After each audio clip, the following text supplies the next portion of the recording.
Assalamualaikum warahmatullahi wabarakatuh teman-teman semua. Alhamdulillah saat ini saya sedang bersama Dr. Agus Rahmadi, M Biomed, MA SPD dan MMM yang lainnya nih dok. Saking banyaknya saya nggak hafal nih dok. Dokter gimana kabarnya dok?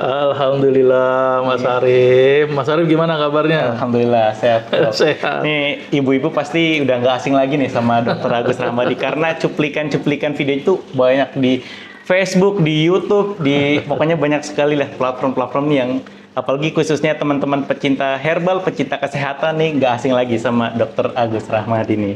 Dok, ini saya punya pertanyaan dok yang mungkin udah lama dok ya. Dalam Al-Qur'an kan disebutkan ya, wa nunazzilu minal qur'ani ma huwa syifa'u wa rahmatul lil mu'minin wa la yazidu zalimina illa khosarona. Ini kan adalah Al-Qur'an adalah sebuah penyembuh dok. Nah, kalau saya pikir maksudnya dengan apa dok nih sebagai orang awam nih dok ya? Dengan bagaimana sih cara menyembuhkannya gitu dok? Mungkin dokter yang sudah belajar ilmu kedokteran ya, nah bisa jelaskan ke teman-teman juga nih dok ayat dari Ma Huwa Syifa itu dok. Baik. Ini luar biasa nih pertanyaan Mas Arif ini mendalam gitu ya. Baik, ini kata yang luar biasa yang Allah terangkan. Wa nunazzilu minal qur'ani ma huwa syifa. Dan kami turunkan Quran itu obat. Obat dalam banyak tafsir itu bisa bermakna secara fisik, bisa bermakna secara psikis. Wa nunazzilu minal qur'ani ma huwa syifa wa rahmah. Obat dan rahmat. Tapi di garis bawah itu lil mu'minin. Bagi orang-orang yang mukmin dan beriman dan yakin bahwa Quran ini sebagai obat. Jadi ini kata kuncinya ini. Ternyata Quran itu tidak hanya digunakan untuk secara psikis saja. Kita tahu bahwa penelitian menunjukkan bahwa dengan membaca Quran hati kita tenang gitu ya, damai. Tapi juga bisa bermakna secara fisik. Jadi bukan hanya psikis itu. Iya, contoh. Nah, dalam sebuah kisah ada seorang sahabat ketika pada waktu itu datang ke sebuah perkampungan, di mana kepala dusun pada waktu itu terkena penyakit tersengat binatang berbisa. Semua obat nggak bisa, kemudian salah seorang sahabat bilang, dicobalah dengan menggunakan surat Al-Fatihah. Dan sembuh sakit sengatan binatang berbisa itu. Dan ini hadis sahih, hadis Bukhari. Berkat baca Al-Quran. Al-Fatihah saja. Al-Fatihah. Iya, ternyata sembuh. Dan diadukan oleh Rasulullah. Dan Rasul membenarkan itu. Berarti kesimpulannya bahwa Quran itu bisa berdampak secara fisik. Sama penelitian yang saya lakukan. Saya juga melakukan penelitian. Saya coba melakukan penelitian. Teman-teman nih. Ini penelitian S3 saya ya. Saya coba peneliti Quran dibacakan kepada kuman. Saya bandingkan tuh. Satu kuman yang nggak dibacakan apa-apa, dibandingkan dengan musik klasik, dibandingkan dengan puisi Arab, dan satu lagi dibacakan Quran. Ternyata yang tidak didengarkan apapun, tumbuhnya banyak kumannya. Banyak kumannya itu ya? Kumannya banyak. Kembang biaknya banyak. Iya. Yang dikasih musik berkurang, tapi tetap masih banyak. Yang disetelin puisi berkurang dibandingkan musik asli. Tetapi yang disetelkan Quran itu sedikit sekali kuman itu tumbuh. Seolah-olah kuman itu ketika dibaca Quran itu diem gitu. Seolah mendengarkan. Makanya kalau dibacakan Quran itu dengarkan. Ini kuman aja dibacain Quran, denger coba. Ini manusia dibacain Quran. Panasan dong. Nah, ini menunjukkan bahwa ternyata kuman pun tidak bisa mengalami pertumbuhan itu. Dia diam, seolah-olah memang mendengarkan. Nah, ada lagi penelitian yang teman saya yang lain, bukan saya. Sel kanker yang dibacakan Quran, sel kankernya diam. Dia tidak mengalami proliferasi dan diferensiasi.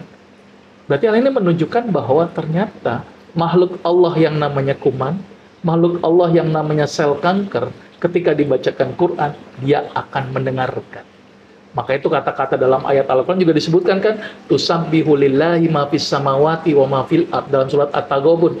Ayat pertama, bahwa semua makhluk di muka bumi ini bertasbih kepada Allah. Jadi kuman bertasbih, sel kanker bertasbih, dan tasbihnya mereka ketika dibacakan kalamullah dia diam. Maka itu dalam Al-Quran juga ada bicara tuh. Allah bilang kalau seandainya ada sebuah kitab yang dengan kitab itu gunung terguncang, bumi terbelah, dan orang yang mati bisa berbicara, kitab tersebut adalah Al-Quran. Ketika kuman dibacakan Quran, dia diam. Sel kanker dibacakan Quran, dia tidak mengalami pertumbuhan. Hal ini menunjukkan bahwa ternyata Quran pun bisa mengalami untuk aspek-aspek pengobatan fisik. Selama ini mohon maaf, Quran hanya dijadikan musir jin, gitu kan. Ini buat saya ini ada yang lebih hebat loh. Quran itu bisa dijadikan obat. Maka itu Quran ini merupakan suatu sarana yang luar biasa sebagai inspirasi. Penelitian saya ngambilnya dari Quran. Nah, berarti menunjukkan bahwa Quran ini luar biasa. Maka itu di sini hadirnya Quran medis ini luar biasa ini. Bicara Qurannya, bicara hadisnya, bicara jurnal-jurnalnya. Jadi lengkap banget tuh kayaknya. Lengkap. Makanya saya merekomendasikan ini untuk menjadi bacaan nih harian buat masyarakat. Jadi selain membaca, coba renungi. Jadi jangan hanya Quran itu dijadikan sebagai bacaan ritual saja, tapi jadikan Quran ini petunjuk. Karena Allah ingatkan itu dalam Al-Quran. Dzalikal kitabul la raiba fi hudal lil muttaqin. Huda, petunjuk. Jadikan ini petunjuk. Quran sebagai obat, renungkan. Obat untuk apa? Oh, tidak hanya fisik loh, psikis loh, tapi fisik juga. Maka itu Rasul juga ingatkan tuh dalam hadisnya, gunakanlah selalu kalian dua macam obat, Al-Quran dan madu. Al-Quran dan madu. Itu Rasul menggarisbawahi itu ada aspek Qurannya dan ada aspek bendanya, yaitu dengan madu. Nah, madu pun juga disebutkan di dalam Al-Quran. Madu itu juga dikatakan syifa. Syifa itu kalau saya melihat di dalam Quran ada kurang lebih 6 kata syifa disebutkan di dalam Al-Quran. Nah, salah satunya di Quran, kemudian satu lagi adalah madu. Nah, ini kan berarti luar biasa. Quran ini menjadi inspirasi kan? Jadi jangan cuma hanya baca doang, tapi tidak memahami apa yang dibaca. Tolong pahami kata per kata. Coba lihat korelasi, bagus kan dengan hadis ini. Nah, hubungan dengan aspek kedokteran juga luar biasa. Apalagi buat pasien-pasien yang lagi sakit ini misalnya kan, sambil membaca coba lihat, oh ada manfaatnya nih dari sini, oh ada hadis-hadis motivasinya. Nah, mudah-mudahan bisa menjadi obat. Nah, tentunya pasti buat teman-teman kalau pakai Al-Quran biasa mungkin nggak ada dok ya hadisnya gitu mungkin yang menunjukkan ini adalah ada korelasinya dengan ayat-ayat Asyifa gitu dok ya. Nah, dengan Al-Quran medis ini mungkin dok teman-teman bisa lebih terbantu lagi ya diarahkan tuh. Jadi ayat ini tuh korelasinya apa sih dengan sebuah penyembuhan ya dari Al-Quran itu dan dibantu dengan hadis-hadis sahih tentunya dok ya. Betul. Dan ini sebenarnya ikhtiar sederhana ya, tapi sekali lagi ini bukan tafsir ya. Artinya nih sederhana tapi minimal masyarakat mudah. Kalau kita baca kitab tafsir kan tebel, udah ribet tuh orang bacanya. Udahlah, ini ikhtiar yang sederhana. Mudah-mudahan ini bisa menjadi amal jariah buat kita sebagai tim penyusun gitu ya. Dan saya berharap bisa dipakai sebagai ya untuk merenung lah dari aspek medis. Apalagi banyak masyarakat kita kan yang sekarang lagi sakit. Apa yang tampak sakit? Itu paling banyak tampak sakit itu. Itu yang lebih bahaya ya dok, tampak lagi dok. Nah, begitu mungkin teman-teman ya. Jadi Dr. Agus sendiri ya merekomendasikan Al-Quran medis ini ya untuk agar kita tuh bukan hanya membaca Al-Quran saja dok ya, tetapi juga merenungi ayat-ayatnya dan dibantu dengan Al-Quran medis ini dok ya. Karena Al-Quran medis ini sudah dilengkapi dengan hadis-hadis ya untuk apa dok? Yang pertama hadis yang berhubungan dengan aspek kesehatan. Hadis-hadis yang berhubungan dengan aspek kesehatan. Nah, terus jurnal-jurnal penelitian yang mendukungnya. Jadi bukan cuma dari Al-Quran dan hadis, tapi dikuatkan lagi dok ya jurnal-jurnal penelitian. Masya Allah. Jadi sebenarnya ini cukup membantu ya buat masyarakat untuk memudahkan merenung. Al-Quran itu kan bisa dilihat dari banyak aspek. Dari satu ayat aja bisa dilihat aspek fikihnya, aspek hukumnya, mungkin aspek niaganya, aspek apanya. Ternyata aspek medis juga ada. Aspek kesehatannya malah ada dok ya. Maka itu susunannya Quran medis ini luar biasa ya. Saya mengapresiasi tim penyusun, termasuk saya di dalamnya gitu ya. Ini salah satu bentuk ikhtiar yang sederhana, tapi mudah-mudahan bisa bermanfaat. Dan alhamdulillah kita menemukan orang yang tepat nih dok. Bukan tepat lah, masih banyak kekurangan ya. Tapi ini ikhtiar yang bisa kita lakukan. Kekurangan pasti ada, karena manusia memang tempatnya kurang ya. Tapi ini bentuk ikhtiar kita. Mudah-mudahan bisa bermanfaat buat masyarakat ya. Ketika dia memahami Quran itu tidak hanya aspek ritual saja, tapi ada loh aspek medisnya, aspek yang lainnya yang bisa kita coba dalami lebih detail lagi. Sehingga menambah keyakinan kita tentang Quran itu. Oh, Quran itu luar biasa ya. Bisa menjadi inspirasi, bisa menjadi ide, bisa menjadi obat. Jadi semakin yakin lagi dengan kebenaran Allah bahwa Al-Quran ini mukjizat loh. Mukjizat yang luar biasa yang bisa kita rasakan sampai saat ini. Ya, mudah-mudahan bisa bermanfaat tadi buat masyarakat. Amin, tadi, ya. amin. Iya. Nah, Dok, tadi dokter tuh menyebutkan bahwasannya madu adalah obat dan Al-Quran juga obat, Dok. Itu kayaknya dua hal ini kalau misalnya digabungkan, Dok ya, itu obatnya makin ibaratnya udah lebih manjur lagi mungkin, Dok, kayak gitu. Mungkin dokter bisa menjelaskan, Dok ya, bagaimana ya dari segi kedokterannya gitu mungkin, Dok. Iya, jadi begini. Madu itu memang dikatakan syifa juga di dalam Al-Quran. Bahkan Allah bilang sendiri itu madu itu obat, ya. Dari berbagai macam warna-warnanya. Ini kalau kita renungkan dari madu ya. Madu itu kan dikumpulkan sama lebah ya. Coba kita renung deh. Lebah itu banting tulang loh Mas Arif. Berangkat pagi, pulang malam. Enggak, lebah nggak pulang malam. Sesibuk-sibuknya lebah. Dia pulangnya sore aja tuh. Luar biasa itu lebah. Kita kada larut malam-malam sama lebah. Banting tulang, ngumpulin madu. Apakah untuk dirinya? Enggak. Dia pakai madu itu hanya sebagian kecil. Tapi sebagian besarnya untuk orang lain. Lihat tuh, misalnya kalau dia ngumpulin lebah 10, paling dia pakai 1 bagian, 9 bagian untuk orang lain. Kalau kita kan enggak. Ngumpulin duit banyak, buat kita semuanya. Semuanya. Lupa nih sama sebagian yang dikit buat sisa-sisa sedekahnya sih. Jadi sedekah tuh pakai sisa, Dok. Ya, coba kalau kita berperilaku seperti lebah. Luar biasa itu. Ya, dapat gaji misalnya 10 juta, kalau ikutin lebah nih ya, 9 juta diinfakkan, 1 juta dipakai. Insyaallah. Itu kalau kita ikutin lebah tuh begitu tuh. Makanya kalau ada orang yang nggak minum madu, menurut saya itu zolim. Zolim sama lebah. Udah capek-capek ya. Capek-capek buat kita, tapi tidak kita manfaatkan. Ternyata madu itu luar biasa loh efeknya. Ya, madu mengandung antibiotik alamiah. Madu membantu proses pencernaan. Madu meningkatkan respon imun. Madu menambah jumlah kuman yang ada di dalam pencernaan. Madu sebagai sumber energi. Banyak sekali manfaat madu. Makanya kalau ada orang yang tidak minum madu kebangetan. Ini Allah yang bilang syifa, tapi kok nggak dipakai. Gitu. Makanya kalau bisa anak ketika lagi demam, bacakan Al-Fatihah, minumkan air madu. Nah, itu dulu langkah-langkah yang paling sederhana. Nah, ternyata madu ini juga sering masyarakat kita menganggap minuman yang tidak rutin, malah harus dirutinkan. Itu memberikan efek daripada mohon maaf pakai gula, pakai aja madu gitu. Ada manfaat lebih. Gitu. Pengganti gula, Dok. Nah, dan sama juga paradigma hati-hati loh madu palsu. Sebenarnya nggak usah khawatir sebenarnya sih ya. Sepalsu-palsu madu itu lebih bagus daripada gula gitu. Artinya kita nggak mau minum madu akhirnya kan. Nah, saya mengajak cobalah minumlah madu. Ya. Karena Allah yang bilang, madu ini adalah obat, ya kan? Dan ternyata penelitiannya juga begitu. Saya juga melakukan penelitian.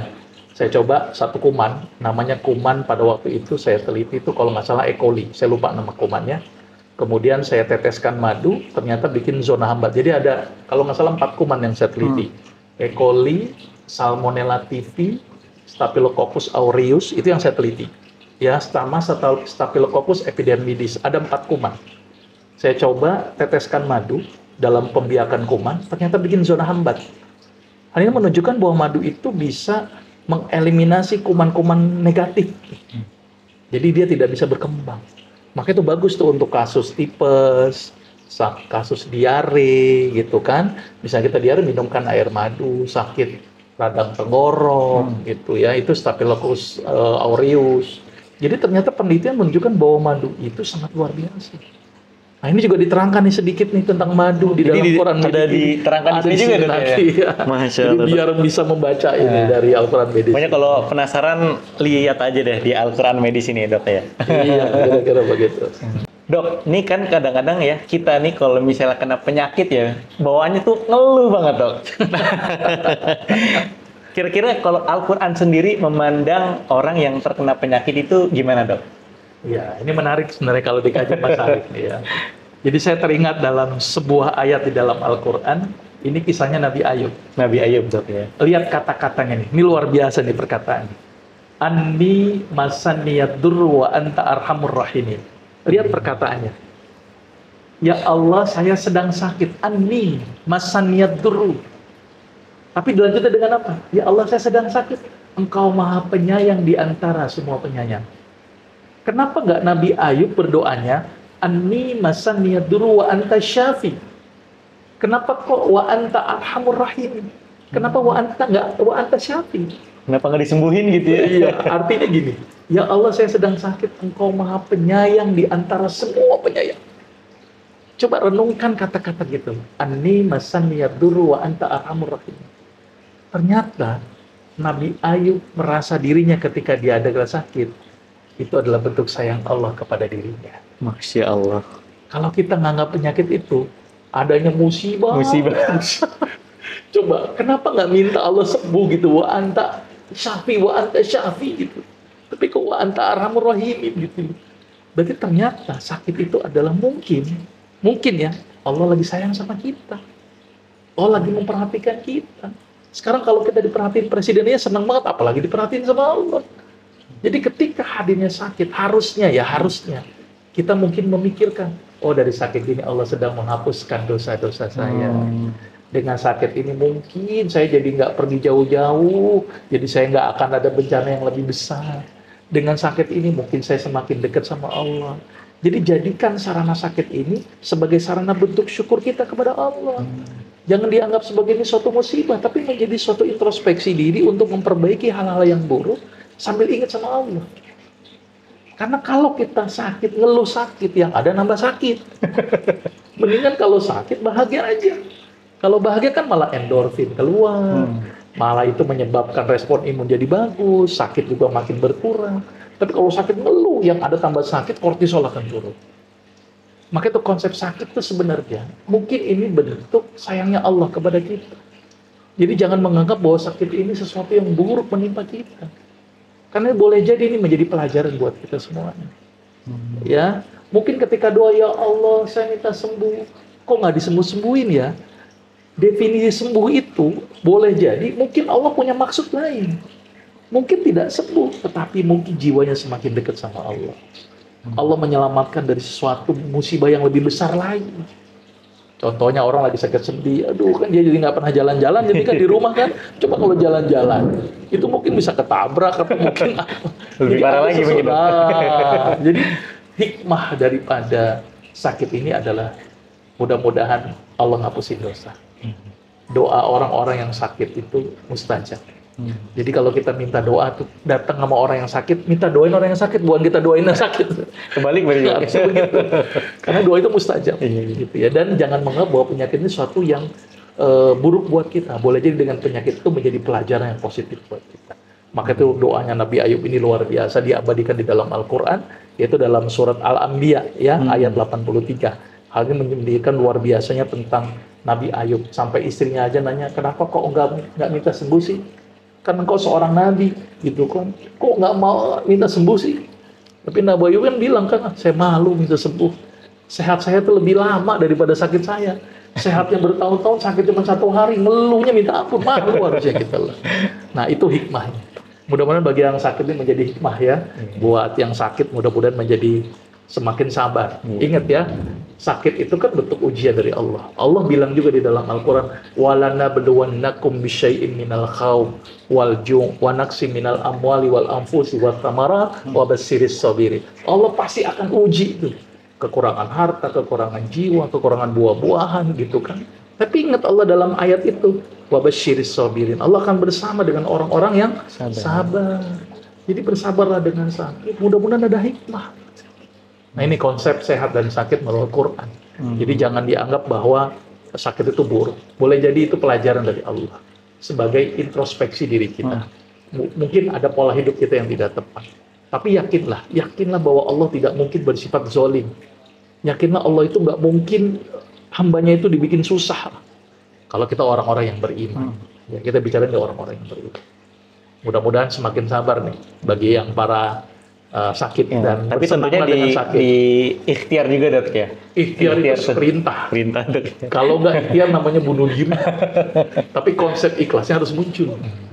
Jadi antara dan ikhtiar dan ikhlas tuh harus berbarengan dok ya. Ya, betul, Harus menerima betul. kita tuh sakit tapi kita harus tahu juga hikmahnya tuh pasti ada ya dok ya. Iya, insya Allah. Insya Allah. Kira-kira begitu. Baik teman-teman ya, mungkin dari percakapan kita berdua ya bersama Dr. Agus yang luar biasa nih, ada hikmahnya ya teman-teman. Nah, mungkin terakhir dok, ada closing statement nih buat teman-teman semua dok. Iya. Jadi jadikanlah sakit ini bukan suatu perkara yang buruk buat kita. Jadikan sakit itu pelajaran buat kita. Ikhtiar, doa, itulah salah satu bentuk usaha kita. Tapi sekali lagi bahwa ketika kita sakit, kita untuk mencapai level ikhlas, mencapai level oh ini baik buat kita, tidak lain kita harus mencari ilmu. Kalau sakit nggak ada ilmunya, takutnya kita nggak bisa mencapai level itu. Sama halnya dengan sholat, kalau nggak ada ilmunya, jadi sia-sia sholat itu. Oleh karena itu, carilah ilmu sebanyak mungkin. Karena Allah akan meninggikan orang-orang yang memiliki ilmu. Bahkan Allah memuliakan orang-orang yang berilmu. Bahkan Allah akan menjamin surga syahid bagi orang-orang yang sedang belajar, kemudian dia meninggal. Nah, mudah-mudahan masyarakat bisa memanfaatkan Quran medis ini sebagai salah satu aspek sumber ilmu. Ya. Tidak hanya dari aspek ritual membaca, tapi dilihat aspek-aspek manfaatnya, aspek-aspek jurnal-jurnal penelitiannya, dan juga meyakini bahwa ada hadis-hadisnya loh yang berhubungan dengan ayat-ayat tersebut. Nah, dengan hadirnya musyaf medis ini, mudah-mudahan menjadi salah satu sarana ya untuk terus menggali ilmunya Allah. Karena ilmu Allah ini sangat luar biasa, dan saya merekomendasikan Quran medis ini sebagai salah satu bentuk pencarian ilmu kita tentang aspek-aspek kesehatan ditinjau dari Al-Quran dan Hadis. Mudah-mudahan bermanfaat. Assalamualaikum warahmatullahi wabarakatuh. Waalaikumsalam warahmatullahi wabarakatuh.